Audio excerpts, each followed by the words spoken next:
This one is coming from Olarewaju John. He is on Instagram. Remember, you can find me on Instagram at Obilo. So look for me. Leave your comment on my page at Obilo.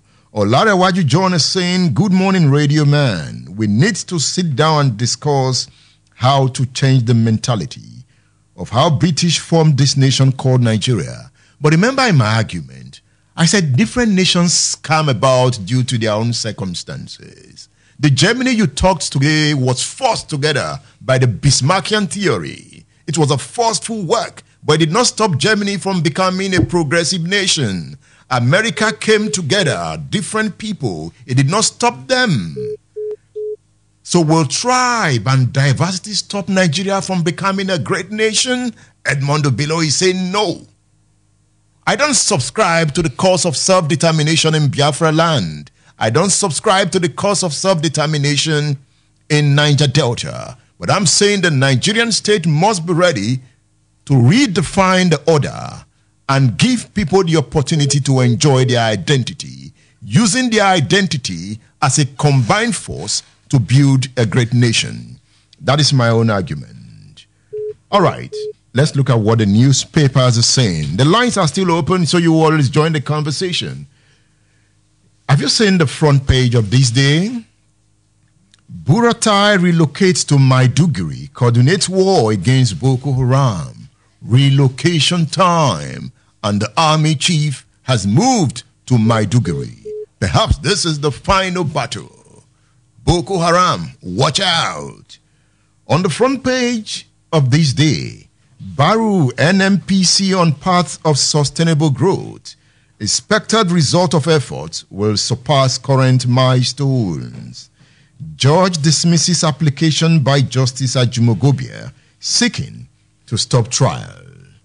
Miyetti Allah drags Oshibajo into Ruga settlement controversy. Miyetti Allah is always in the news. Miyetti Allah here, Miyetti Allah there. Says VP's office implementing plan.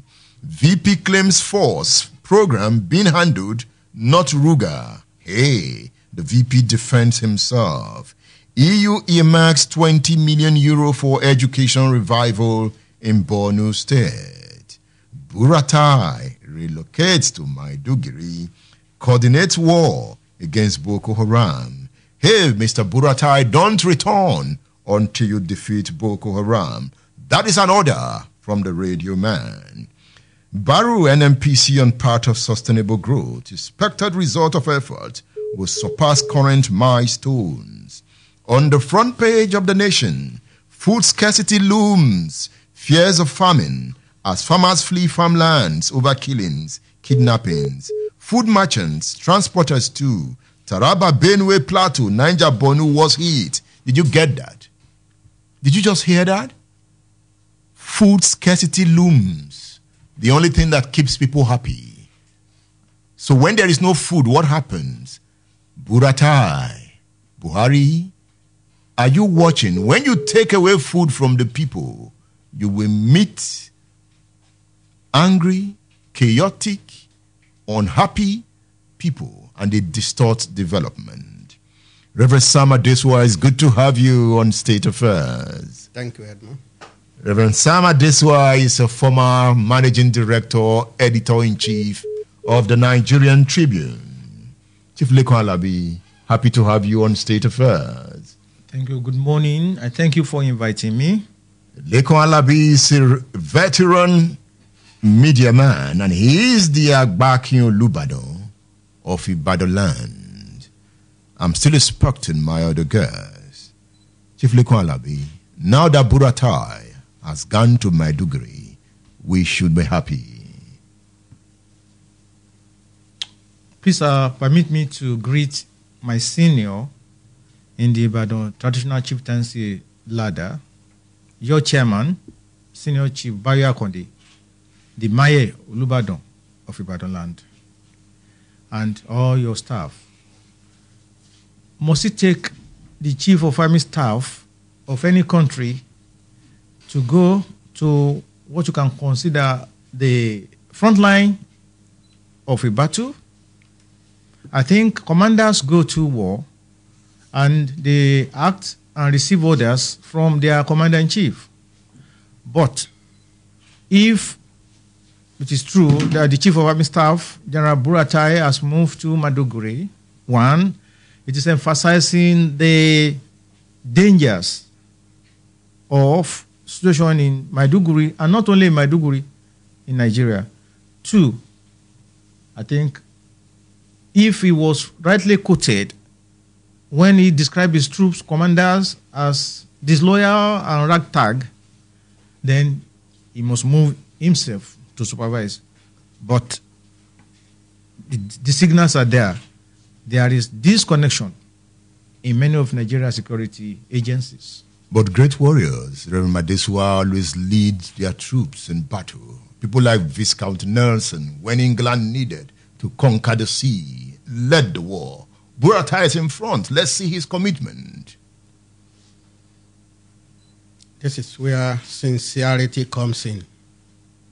You don't just tell us Buratai is going to the war front. How sincere are those who planned it? You see, like Chief Alabi said, it doesn't take the Chief of Army Staff to be there before something is done. What have they been doing all these days? He came out to say his troops are not committed. Is it the one who will now go and fight? Let him fight. You see, what is there is that personally I still don't see sincerity in what they are doing. What do you see? What I see is that it's just a kind of trying to cover whatever anomalies are on ground. You see, what is there is that before they came on board, Boko Haram was not attacking military bases. They could not attack military bases. Nowadays, they focus on military bases. You see, that shows, well, like Buratai said, describing his soldiers as lacking commitment. Well, is it the soldiers alone that are lacking commitment? What of the commanders? What of they themselves, who are the service chiefs? Do they lack, do they need, if you read about Arab-Israeli war in 1973, you see commanders, how commanders behave, how soldiers behave. Some will be wounded, having just one hand, remaining one hand. He said, with the other hand, he will still continue to fight. Some, they will say, let us take you back to, he said, no, until we finish this war. But is that so in Nigeria? In Nigeria, Miyetti Allah drags Oshibajo into Ruga settlement controversy. VP claims force. Program being handled, not Ruga. Are they putting Oshibajo in a tight corner here? Thank you very much. I think when you take public office, apart from intelligence, you also need what they call strength and confidence. I've always asked the question that from the prime ministership of the late Alhaji Tafawa Balewa to the incumbent presidency, all living Southerners who were in the cabinets should be gathered into a hall, and we should ask them questions. Do the Northerners send you out of executive council meetings when certain decisions are taken? Or do you slip off? Let's take a quick example. Why do we have to ask them this question? Because the lopsidedness we are condemning today happened from the 1960s. It has always been there. Otherwise, why would all the defense schools, colleges, institutions be located in northern Nigeria, which is against international intelligence and military tact? Is that to promote and protect northern hegemony? What is the answer? You know, we don't discuss that issue. That most of the military formations in Nigeria are located in the north. And military is the protector of power. Okay, good. And the disadvantages are many. Let me quickly now cite the example of Israel and Egypt during the 1967 war. Israel thought ahead and bombed all the aircraft of Egypt overnight, making Egypt into a lame duck. Otherwise, if it had not done that the day before, and Egypt decided to launch an air war against Israel, perhaps Israel would have been wiped out. So why must you concentrate the defense, the institutions, the schools, the academies in the north, then move forward? Babangida, the self-styled president, military president, his government at the time removed all the research centers, rice, cereals from the south, particularly western Nigeria, to his state. So you must ask these people questions. Excuse me, sir, were you in the cabinet when this was done? And he says yes. Were you sent out of the meeting or were you dozing? So now to the vice president saying, Bagura, what do they call it? Agura? The Mietiala drags Oshibayo into Ruga settlement. Ruga. That is the new concept to manage the herders. Thank you, sir. Our vice president is denying this. Yes. And papers are reporting that action has started. I listened to a radio program yesterday, not a radio program, a press conference addressed by an official of Benue State. Yeah. And he was telling the whole world that one, this thing will not work. Two, and the interaction between the Federal Minister of Agriculture, the Permanent Secretary, and the Director. Sir, our Vice President, sir, you better listen to the broadcast or the right. Ruga is on the ground in some 3 or 4 states. Reverend Adesua, you want to intervene here? You see, what is here is that we will continue to argue this on and on. Because the whole thing brings us back to the main issue, the main problem. That's the issue of restructuring Nigeria. As long as we are having a pseudo-federalism that we are having now, we will continue to have that problem. Why are all the service chiefs concentrated in the north? Look at Nigeria is a heterogeneous nation. If some people, like you mentioned earlier, the issue of hegemony, there are some people who are having the hegemonic tendency. And that is what they try to implement. They impose it on Nigerians. You see, what is there is that why they are robbing in the VP. Because the VP, not only from the south, but also a Christian. That is why they want to put it as if it is the VP implementing the thing. But is the VP not part of government? Is he not supposed to take responsibility for the policy of government? The chief of